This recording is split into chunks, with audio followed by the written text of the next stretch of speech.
Hey, welcome to Elijah Part 3, and we're going to find out more about the great story of Elijah here in a second, but I just wanted to say hi and maybe connect with some of my listeners, some of you that are enjoying the podcast. I just want to say please like the Facebook page, and also if you could maybe leave a comment or two, on the Facebook page, how things are going with the podcast, things you like. And I just want to thank those of you who have liked the podcast, and it's encouraging to know that some people are listening. I also want to, whenever I speak at camps, I always like to do a quiz. And so I think what I'm going to do is maybe throw out a couple of questions, and if you know the answer, please answer on my Facebook page, just give the answer. So what I'm going to do is I'm going to give a quick 3-question quiz from last week's message, I should say. So question number 1 from last week's sermon, or whatever you want to call it, from last week's podcast. Question number 1. What town was the widow from? Now, don't look it up. You got to know this, right? Hopefully you just listened to it, or maybe you'll think back. But again, don't look it up. Don't Google it. But what town was the widow from? All right? It's pretty obvious, I think, if you listened, well. Number 2, when Elijah found the widow, what was the widow preparing to do? What was the widow preparing to do? It was rather a sad thing. And finally, question number 3, where Elijah had to go was in the backyard of who? I mentioned last week that he hid basically in the backyard of someone very famous, or someone connected to someone famous in the story. So, hey, 3 questions just to get you thinking. And again, if you could answer on my Facebook page, let's get a little bit of discussion going, a little bit of chatting and talking to each other. It's sort of lonely out here in Podcastville on your own. But again, I hope you're enjoying the podcast, and again, hit like, leave some comments. I would love to hear from you, and answer those questions as we learn more about Elijah. And we now turn to Elijah Part 3, Elijah versus the prophets of Baal.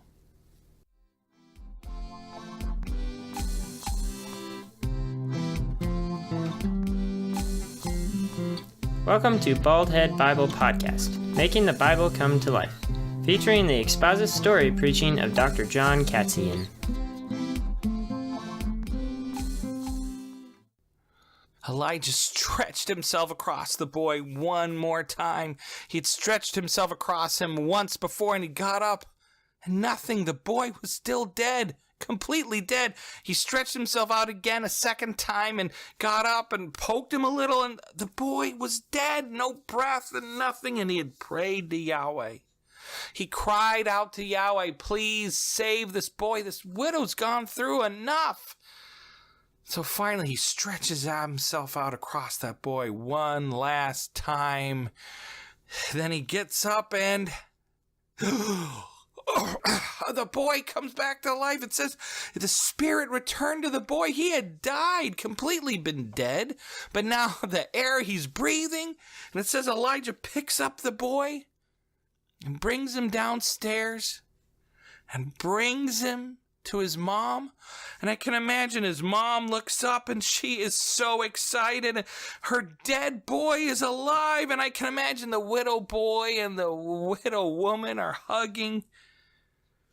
And then the widow looks up and says, now I know that you are a man of God, and that the word of the Lord, or the word of Yahweh, is in your mouth, and that the word of the Lord in your mouth is truth. Now you would think making a jar that, never runs out of oil and having a jar that never runs out of flour would be a great example of, hey, I'm a prophet of Yahweh. I'm a true prophet, but no, this was it. And God performed this miracle because he wanted people to know that Elijah, he's my man. He is a true prophet of Yahweh. So we turn to 1 Kings chapter 18. It says, after many days, we don't know how many days lasted between the rising of this little boy and what's about to happen in 1 Kings 18. Could have been a year, could have been 2 years. We do know this, that the drought lasted for 3.5 years. Can you imagine that? No rain for 3.5 years. This was severe. But I can imagine Elijah, he's at the base of this huge mountain called Mount Carmel. And he's got his servant. He's got a new servant with him. And he looks down at him and he goes, hey, widow boy, are you ready to climb this? And the widow boy nods his head. Now, Jewish tradition holds that Elijah's servant, that he later talks about in 1 Kings and 2 Kings, is the widow boy he brought back to life in Zarephath. Now, I don't know if that's true. It's Jewish tradition. It's not really confirmed or disconfirmed in the Bible, but I just think it's cool, and he nods his head, and so they both begin to climb Mount Carmel, and I can imagine they're getting closer and closer to the top, and then they get up there, and I can imagine Elijah pushes himself up, and, his servant's looking ahead and says, hey, the top's up there, but Elijah's like, stop. Let's stop here. Because in front of him is an old altar, broken down, falling apart. I can imagine the servant says, this is it? Why are we stopping here? And Elijah goes, this is where one of the most important battles in Israel's history is going to take place, right here. But why here? We're not even at the peak yet. And I can imagine Elijah says, see that altar? That old thing, the servant says, it's all broken and falling apart. It should be knocked down and not used to worship Yahweh. Because this used to be a wonderful altar to the worship of Yahweh. And I can imagine Elijah walks over to it, puts his hands on it and says, you know what? This represents exactly what Israel is right now. They're broken. They used to worship Yahweh, but then when Ahab and Jezebel brought in the worship of Baal with all of its pleasures and all of its, maybe they forced people, but eventually the Israelite people, they've abandoned Yahweh, and like this broken altar, they're not what they used to be. But soon, there's going to be a battle that takes place here between Yahweh and Baal. And right here, we're going to see the power of God rain down once again. So do we start rebuilding it now? I can imagine his servant saying, starting to rebuild the altar. No, we wait. They're coming. And they'll be here soon enough. See, Elijah's near the top of Mount Carmel, probably in some sort of plateau where they used to worship Yahweh. But earlier, Yahweh had told Elijah to get up. In 1 Kings chapter 18, he says, get up and go, and I want you to confront Ahab. And I want you to tell him that the drought is finally over. After 3.5 years, the drought is over, and that rain will be coming.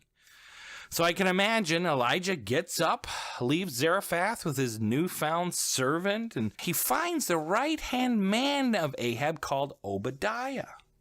And he tells Obadiah to go get Ahab and tell him to come and meet him. So Elijah and his servant waited, and they waited probably at the gates of Samaria or some other major city, and they wait and they wait. And then finally in walks Ahab. He probably arrived with great pomp and circumstance, and I can imagine probably with a host of reporters around him, the Samaritan Gazette, the Jezreel Chronicle, the Tishbonian, I can imagine all these reports. This is major news. They finally found Elijah, and Ahab and Elijah, they're about to confront each other. They'd all heard Elijah was back. Ahab and Elijah, they were going to meet today. We'd sort of call it a press conference. They were holding the press conference of their day. And as the crowd gathers around the two men, Ahab and his massive entourage, and then there stands Elijah and his widow servant, probably a widow guy. His widow servant and Elijah. Ahab, pomp, circumstance, massive amounts of people, and just Elijah and his servant. Elijah in his camel tunic, He stands there, and I can imagine Ahab looks disdainfully down upon him. But then I can imagine the anger wells up in Ahab, and then he yells out, "So, if it isn't the great troubler of Israel." That's the exact words that he says. He says, "You, Elijah, are the great troubler." In fact, he asks that as a question. Is it you, in verse 17, you troubler of Israel? What Ahab meant was that Elijah, by announcing the drought, had brought all these calamities upon Israel. No food, hardly any water, and it had totally embarrassed Ahab and Jezebel. "You great troubler of Israel." And Elijah answers, "No, I'm not the troubler. I did not bring these problems upon Israel. You and your family, the house of Omri, you are the troublers of Israel. For you have abandoned the things, the commandments of God, and by doing so, you've brought great tragedy and calamity upon this nation. You pursue all these Baals and not the true and living God." I can imagine Ahab starts to whine. "No, I haven't," he says. "It's you making it never rain and making me and my sweet wife Jezzy look bad." Well, I can imagine. Elijah says, "The time has come to put up or shut up. I want you to call all the prophets of Baal, 450 of them." That was an exact amount. He says, "I want all 450 prophets of Baal and 400 female priestesses of Ashtoreth. Bring them to Mount Carmel." And he leans in and he says to Ahab, "Bring him to Mount Carmel, and we will decide once and for all, who is the God of Israel? Is it going to be Baal, or is it going to be Yahweh?" Now, it's interesting. Mount Carmel is the perfect place to do battle between Yahweh and Baal. Why? Because the mountain itself borders between Israel, who Yahweh claimed as his own, and it borders between, again, the nation of Israel, who Yahweh claims as his own, and Phoenicia, the land where Baal was supposed to rule. And here Mount Carmel straddles, boom, right in the middle of the border between those two nations. Now, it's also interesting, Mount Carmel juts out into the Mediterranean Sea a little bit. And if you looked west, you could see the Mediterranean and all its splendor stretching out before you. And I can imagine there's Elijah looking at the Mediterranean Sea. And he looks over and he sees the land of Phoenicia ruled by Baal, and then he looks at Israel, which should be ruled by Yahweh. And he's thinking, this is going to be a wonderful battle. And it's interesting, he maybe looked up because Mount Carmel rises to 1,700 feet at its highest point. And this is a beautiful mountain and a beautiful place for God to display all his glory. So after a couple of days, the reporters arrive, followed by the people of Israel. I can imagine they begin to straggle in, a little bit at a time. Then arrives the grand show, Ahab and his royal entourage. Ahab's too good to probably climb up the mountain. He's probably being carried up the mountain on some sort of stretcher or some great throne with somebody feeding him grapes and switching out his headphones from his iPod whenever they got too sweaty, and fanning him with some great leaf, and Ahab, he's the king, the wonderful king. And behind Ahab are the 450 prophets of Baal. For some reason, the priestesses never made it. At least they're never talked about. But behind him are 450. Think about that. 450 people who worship Baal. 450 prophets against one Elijah. And these 450 prophets, right, are wearing long white robes, as I understand it. And some pictures I've seen of pointy white hats, you know. These 450 prophets of Baal are following behind mighty King Ahab. They come to the top here where this altar is, and they place Ahab down. And so here they group together on one side of this plateau on Mount Carmel. And then slowly over the next day, I can imagine Ahab starts to set up tents. On one side is him and his entourage and 450 prophets of Baal. And the other side is Elijah. And then over the next couple days, thousands of Israelites show up because, they've heard the news. They've read the newspaper. They are not going to miss this. And so they begin to surround Elijah and his servant on one side. And I can imagine Ahab and his entourage on the other. I can imagine they sat down on the sides of the plateau so they could see the whole action. And then, finally, after being surrounded with wall-to-wall people, spectators and reporters, Elijah, all by himself, he speaks some mighty words. He looks up at all the people of Israel and says this: "How long will you limp between two opinions?" I mean, literally, the Hebrew word there is the idea of limping, never walking straight, or maybe hopping, this idea of hopping, jumping between these rocks, jumping between stones, leaping back and forth, limping along. But he says, how long, Israel, will you limp between two opinions? And that Hebrew word for opinion, again, is this idea of a cave or a hole that you've got to leap between. It also means basically you're divided. You are divided. And he says, how long are you going to limp between two different opinions? Then he says this: either Yahweh is God or Baal is God. If Yahweh is God, if the Lord is God, then follow him. Stop leaping between two opinions. Stop limping back and forth. If Yahweh is God, then follow him. But if Baal is God, then follow him. But just stop right in that fence, Israel. Stop right in the fence in the middle. You've got to choose.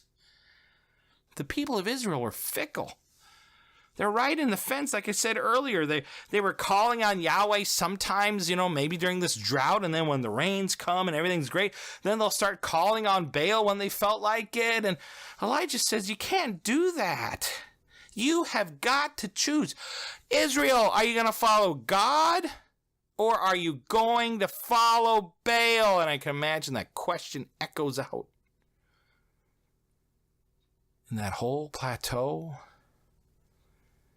And the interesting thing was, there's no response. Israel said nothing at all. They answered with absolute silence. I can imagine they're utterly ashamed.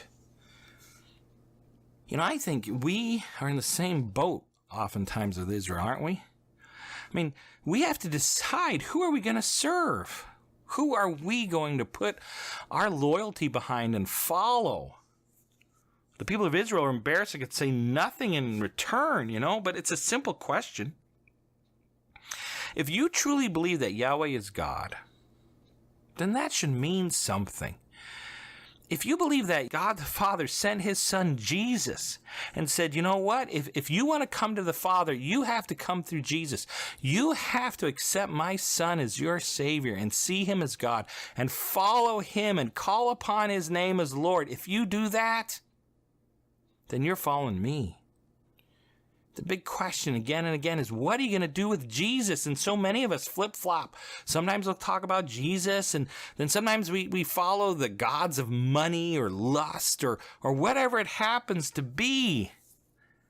But you know what's interesting? Jesus later on in the New Testament said all of the prophets, Elijah, Isaiah, whoever it happens to be, are all summed up in this one idea, that you should love the Lord your God with all your heart, your soul, and your mind. And so I just want to encourage you today. That plea is still put forward to you today. The voice of Elijah should be in your ears. Next time you're tempted to sin, am I going to follow Yahweh? Or am I going to follow some other God? Maybe some of you have just been playing around with religion. Well, if Yahweh's true, if God is real, and his son, Jesus, is real, then stop messing around and follow him. Well, the people have been caught in their hypocrisy, and they were stunned in silence. Imagine it. Thousands of people said nothing. So then Elijah moves on and he goes, listen, this is what we're going to do. If you look over there, you'll see 450 prophets of Baal, but only one prophet of Yahweh. But you know what? Our God's so mighty. We're going to do battle anyway. So we have 2 bulls here. They were really difficult for me and the servant to get up here, but we did. I just want to say we hauled them all the way up the mountain. But they're the finest bulls in the area. And I want the prophets of Baal to have the first pick. You pick your bull. Go ahead. And then I want you to offer that bull to Baal. And I'm going to then take the remaining bull and offer him to Yahweh. And here's the challenge. The God who answers with fire by burning up the offering, his God will be Israel's God. Does that seem fair? He yells out to all of Israel. And this time the people answer with a resounding, yes, that sounds fair to me. And so the prophets of Baal take on that challenge. Because it hasn't rained for 3.5 years, and they've been shut off by this God Yahweh, and they've got to prove that their God is the true God. And if their God can bring down fire and get the people of Israel to follow him instead, well, why not? So they gather rocks, it says, and they begin to build their altar to Baal. I can imagine they build up the base platform with rocks and boulders, and then they take wood and they laid it upon the rock, and then they slaughtered the bull and laid him on top of the altar. Now remember, they had 450 prophets to do this. I can also imagine, Elijah's running around and makes certain they're not cheating, I see that cigarette lighter, drop it. No matches, put them down with the matches. So after the altar was complete, it's going to be a big rectangle altar, again with rocks at the bottom and boulders, and then wood on the top, and again with a bull hacked up on top of it.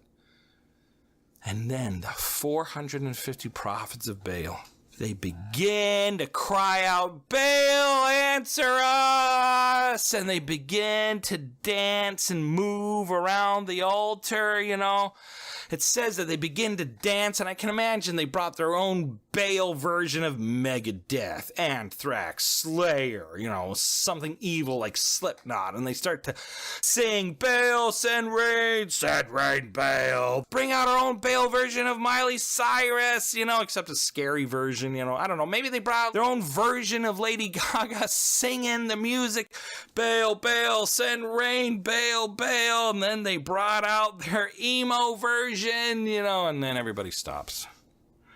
Because emo's pretty depressing, and, it's all about death and sadness in life. And Ahab's like, hey, stop that. Nobody's dancing. Quit the emo. Let's go back to Miley Cyrus, Lady Gaga. Come on. And so they bring back whatever music they used back then. And they cried out and they danced and leapt. It says from morning until noon. And I can imagine about noon, Elijah gets, he starts snickering to himself, and he can't handle it any longer. And he says, what a dance. You call that good looking? Man, that one guy keeps stepping on his sheets. And, he's probably saying this to himself. And then finally, it says here in 1 Kings 18, that he openly mocks them and begins to yell out, "So where is Baal? You better shout louder. He can't hear you. Louder, cry louder." Oh, maybe he's thinking it over, Elijah says. Maybe he's gone on a long journey, or the worst one, maybe he's just asleep and he'll be back later. Or then my favorite mock of Elijah's is this one. He says, maybe he's pooping on the pot. I'm kind of busy right now. So Elijah basically says, hey, where's your God? Is he gone on a journey? Can't he hear you? Is he deaf? Or is he relieving himself in the bathroom? I mean, Elijah is just mocking these Baal worshipers. The Bible says that as these worshipers danced and called upon Baal, you know what the answer was? Nothing. No one answered. Nothing. It says there in verse 26, but there was no voice, and no one answered. And so from early morning to noon, they're dancing, they're singing, they're crying out. At noon, Elijah begins to mock them. But then, starting from noon to 3, things get ugly. Because they're getting no answer, and so they go even more frenzied. And it says they begin to cut themselves with knives and spears, and they would cut themselves with knives and spears to get the blood flowing, to then spread that blood on the altar. And back then it was a practice to hurt yourself to get the attention of your God. To say, look, I am such a follower of you, I will even cut myself. I will even hurt myself in your honor. And so from noon to 3, for 3 hours, they cut and hurt themselves. And again, the Bible says, no one answered. And then, even more telling, the Bible says, no one. In verse 29, no one answered. But then it says even more tragically, no one paid attention. There is no other God but Yahweh. There is no other God but the Lord. There is no other God but Jesus. All other gods are useless. Isaiah 44 verse 19. There's no other God. No one pays attention. No one answers. From noon till 3 p.m. in the afternoon, they're cutting themselves, they're dancing, they're screaming, and no one answers. Then Elijah says, all right, people, come over here and listen to me. So maybe they were all crowded around that altar looking to see what would happen. And so they all shuffle and move over to Elijah. And soon he begins to repair that broken down altar that used to be used to the worship of Yahweh. And he found 12 large rocks. 1, clunk. 2, this one will do. Each rock represents one of the tribes of Israel, the people God so dearly loved. It was to remind the people that were watching of their past, of their brothers in Judah, and of their covenant with Yahweh. He then digs a trench around the altar. Again, it's this huge rectangle altar. Now remember, he's doing it all by himself or with a servant. Probably just 2 of them, I can imagine they're digging this trench around this altar, this big circular trench. Now it says the trench was about 4 gallons deep. Now, your average pitcher on your table has 2 quarts, okay? And it takes 4 quarts to make a gallon. So imagine 2 of those pitchers on your average table, that's 4 quarts. So make a gallon, and this trench was about 4 gallons deep. I mean, this was a big trench then. Elijah and servant are digging around this altar that he's built. So he's digging this trench. It takes him a while to dig the trench. It takes him a while to find the 12 stones. And finally, he gets then the wood and puts it on top of the altar and gets that all set. And then he's got to get that bull and hack it to pieces, right? Now remember, they had 450 people to help them repair and build an altar, to help them cut up a bull. But you know, I just can't imagine, how do you hack a bull into pieces? A servant maybe sneaks up behind it and jumps on it and then whoop, slits its throat, and then Elijah whacks off a leg, throws it on the altar, whack, hacks off a head, throws it on the altar. You know, he basically chunks the torso into pieces. I mean, there is blood, I can imagine, flying everywhere. Sacrifice is nasty business. And I think it constantly reminded the priests of the great cost and evilness of sin. And so they heave the pieces of bull up on the altar. And there, that's it. He did the exact same thing as the prophets of Baal. He built an altar, put the calf, the bull, on top of the altar that he's going to sacrifice to Yahweh. And that'd be good enough, you'd think, right? Well, not for Elijah. He wants to totally prove to the people watching that Yahweh is God, because he goes even further. He wanted his people to know that this fire came from God and it was no show, no trickery on his part. He goes to his servant and says, all right, what I want you to do now is I want you to get 4 jars of water. Now remember, they're up on a mountain, so that is quite a long trek, especially if they get it from the river below the mountain.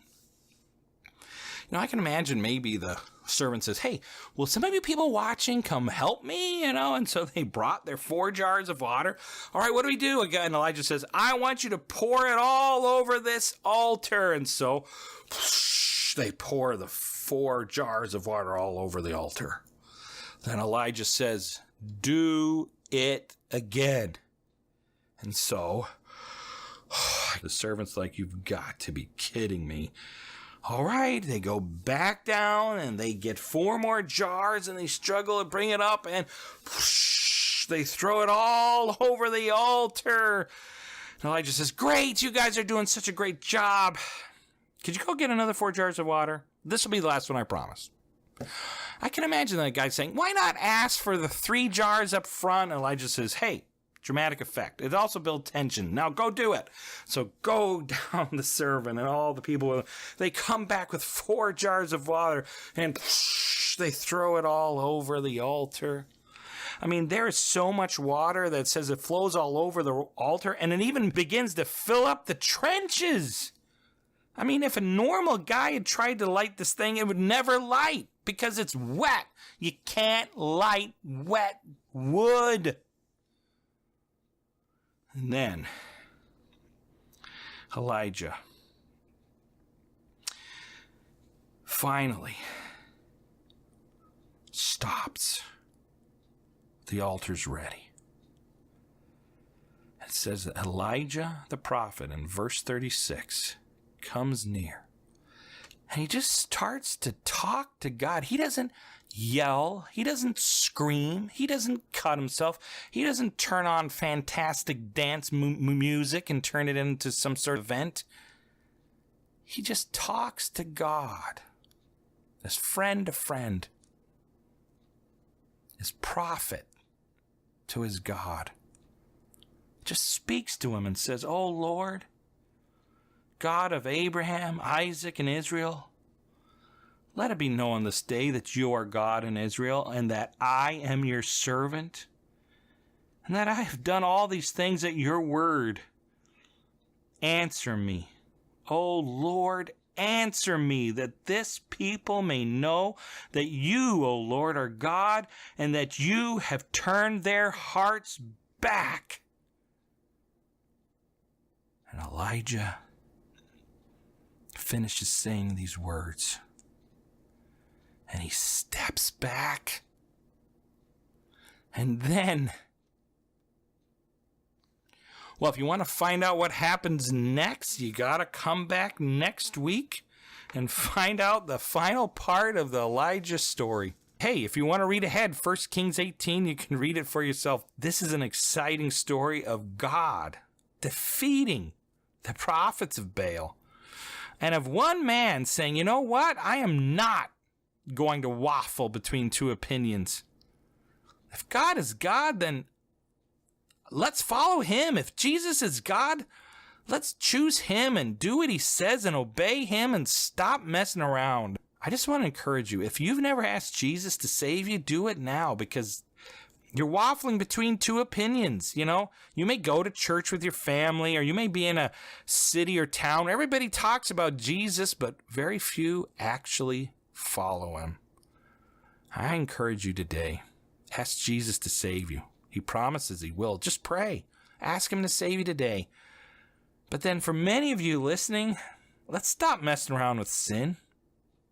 Let's stop messing around with the world and things that 1 John talks about, the lust of the eyes and the lust of flesh. Stop messing around with that. If God is God, if Jesus is God, if he is who he says he is, then let's put our faith and our loyalty behind him. Follow him the rest of our days. Baldhead Bible Podcast is created by Dr. John Katzian. Music composed and performed by Elijah Katzian. Edited by Lincoln Katzian. If you would like to listen to more of Baldhead Bible Podcast, please subscribe. New episodes added every week.